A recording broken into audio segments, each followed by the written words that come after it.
ನಮಸ್ಕಾರ. ಇವತ್ತಿನ ವಿಡಿಯೋದಲ್ಲಿ ಪ್ರಶ್ನೆ, ಮೇಡಮ್ ಕೈಮದ್ದು ಬಿದ್ದಾಗ ಲಿವರ್ ಡ್ಯಾಮೇಜ್ ಆಗುತ್ತಾ? ನಮ್ಮನೆ ಹತ್ರ ಇರ್ತಕ್ಕಂತಹ ಒಬ್ಬ ವ್ಯಕ್ತಿಗೆ ಇದೇ ಥರನೇ ಆಗಿದೆ, ಇದ್ರ ಬಗ್ಗೆ ತಿಳಿಸ್ಕೊಡಿ ಅಂತ ಕೇಳಿದ್ದಾರೆ. ನೋಡಿ, ಮದ್ದಿಡಿ ಅಂತ ಅನ್ನೋದು ಬರೀ ಲಿವರ್ ಡ್ಯಾಮೇಜ್ ಮಾಡೋದಕ್ಕೆ ಅಂತಲೇ ಅಲ್ಲ, ಬೇರೆ ಅಂಗಾಂಗಗಳನ್ನು ಕೂಡ ಪ್ರಾಬ್ಲಮ್ ಆಗ್ತಾ ಹೋಗುತ್ತೆ. ಮತ್ತು ಅದು ಅಲ್ಲದೆ ಕೆಲವೊಬ್ಬರು ವ್ಯಕ್ತಿಗಳು ದುಶ್ಚಟುವಟಿಕೆಗಳನ್ನೆಲ್ಲ ಮಾಡ್ತಾ ಇರ್ತಾರೆ, ಡ್ರಿಂಕ್ಸ್ ಮಾಡ್ತಿರ್ತಾರೆ, ಸ್ಮೋಕ್ ಮಾಡ್ತಿರ್ತಾರೆ. ಈ ಥರ ಒಂದು ಅಭ್ಯಾಸ ಇದ್ದಾಗ್ಲೂ ಕೂಡ ಲಿವರ್ ಮೇಲೆ ಹೊಡೆತ ಬಿದ್ದು ಲಿವರ್ ಡ್ಯಾಮೇಜ್ ಆಗೋವಂಥ ಚಾನ್ಸಸ್ ಇರುತ್ತೆ. ಮತ್ತು ಮದ್ದಿಡಿಯಿಂದನೂ ಕೂಡ ಆಗುವಂತಹ ಚಾನ್ಸಸ್ ಇರುತ್ತೆ. ತುಂಬ ಕ್ಲೈಂಟ್ಸ್ ಎಲ್ಲ ಬಂದಿರ್ತಾರಲ್ಲ, ಆವಾಗಲೂ ಕೂಡ ನಾನು ಚೆಕ್ ಮಾಡಿದಾಗ ನೋಡಿರ್ತೀನಿ ಲಿವರ್ ಡ್ಯಾಮೇಜ್ ಆಗಿರೋವಂಥದ್ದು. ಅವರಿಗೆ ಸರಿಯಾಗಿ ಪಚನ ಕ್ರಿಯೆ ಆಗ್ತಾ ಇರೋದಿಲ್ಲ, ಊಟ ಮಾಡಿದ್ರು ಟೇಸ್ಟ್ ಸಿಗ್ತಾ ಇರೋದಿಲ್ಲ, ಈ ಥರ ಎಲ್ಲ ಆಗ್ತಾ ಇರುತ್ತೆ.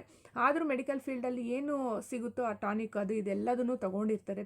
ಆದಮೇಲೂ ಕೂಡ ಅಷ್ಟೇ ಸಮಸ್ಯೆ ಬಗೆಹರಿದಿರೋದಿಲ್ಲ. ಆಗ ಬ್ಲಡ್ಡು ಸ್ವಲ್ಪ ಸರಿ ಹೋಗೋಂಗೆ ನಾನು ಕೆಲವೊಂದು ಕೊಟ್ಟಾಗ ಕೆಲವೊಬ್ಬರಿಗೆ ಬ್ಲಡ್ ಸರಿ ಹೋದ್ಮೇಲೆ ಸರಿ ಹೋಗೋ ಚಾನ್ಸಸ್ಸನ್ನು ಕೂಡ ಇರುತ್ತೆ. ಮತ್ತಿನ್ನು